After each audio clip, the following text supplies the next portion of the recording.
Hello, friends. Who were your first family members who immigrated to this country, and when did they come? I know that my grandparents on both sides were the first to seek asylum in the United States, and both came in the early part of the 20th century to avoid pogroms and other forms of anti-Semitic oppression in both Poland and Czechoslovakia. You might notice that I didn't ask if, but rather when your family members came to this country. We are, of course, a nation of immigrants, people who came here to avoid oppression of all kinds and seek a better life. That's the root story of every American except our indigenous people, who sadly were oppressed by the many waves of new immigrants. It is certainly the particular story of our Jewish immigrants who have come here. And like me, so many of our people only came in the last century or maybe a little before that.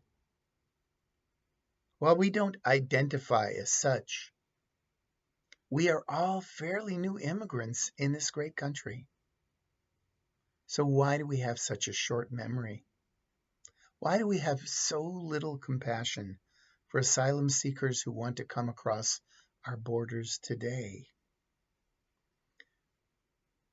For nearly 3 years, a public health law known as Title 42 has been invoked to block people from seeking asylum at the U.S.-Mexico border, ostensibly to prevent the spread of COVID-19. With the COVID-19 public health emergency formally ending on May 11th, the enforcement of Title 42 is set to end with it. But as Title 42 ends, another highly restrictive policy is poised to take its place. You see, on February 21st, the Biden administration proposed a series of policies which together, advocates claim, would result in a virtual asylum ban. Hundreds of new immigrant associations in this country, including HIAS, originally the Hebrew Immigrant Aid Society, the world's oldest refugee agency, have spoken out against the proposed rule, asking the administration to withdraw it immediately.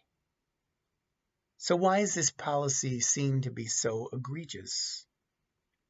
I'd like you to listen to the words of Naomi Steinberg, the Vice President for U.S. Policy and Advocacy at HIAS. She writes, "Under the proposed rule, someone would be ineligible for asylum unless they present themselves at a port of entry at a time and place they pre-scheduled through the Department of Homeland Security's mobile app, CBP-1, or they can prove that they have sought and been denied asylum in a country through which they traveled on their way to the United States." I hope you can follow that, because this essentially amounts to a combination of a third country transit ban and an entry ban, two policies that have long elicited outrage. Now, this rule would make access to the asylum system almost entirely contingent on this app, CBP-1, a deeply flawed new application that is meant to be used to make appointments at ports of entry. There are numerous reports about how unreliable this app is, making the fact that it plays such a key role in this new rule deeply problematic. Technological errors are abundant, and appointment slots fill up minutes after they are released. Additionally, limiting asylum access in this way makes the process inaccessible to asylum seekers who do not have access to a smartphone, Wi-Fi, or reliable sources of electricity, it's a very flimsy hook upon which to hang an entire asylum policy. So the core of the issue is this.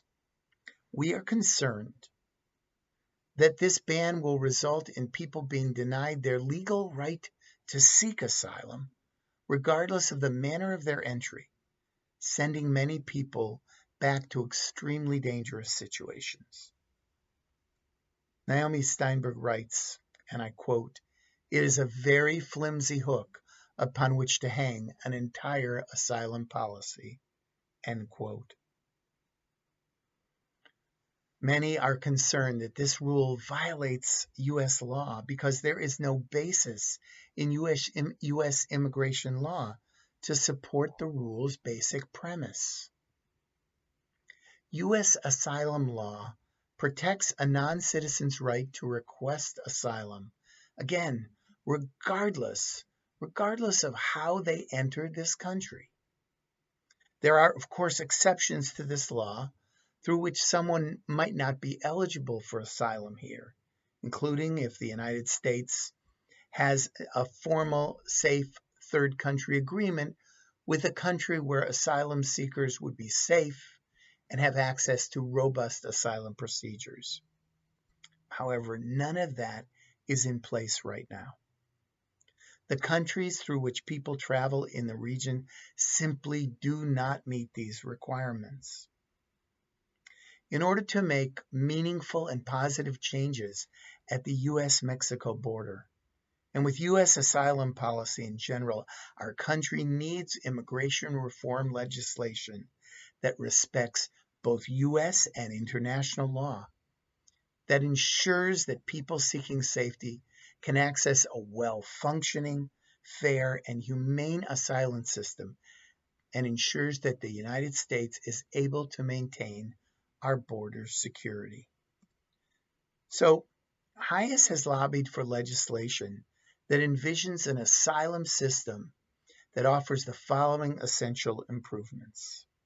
First, it only detains asylum seekers who pose a serious public safety threat, expands the use of asylum case management run by community-based organizations that provide wraparound services to asylum seekers, centers the importance of keeping families together, dramatically increases access to legal counsel at all stages of the asylum process, expedited processing of asylum applications can only be successful and fair if asylum applicants also have easy access to legal counsel.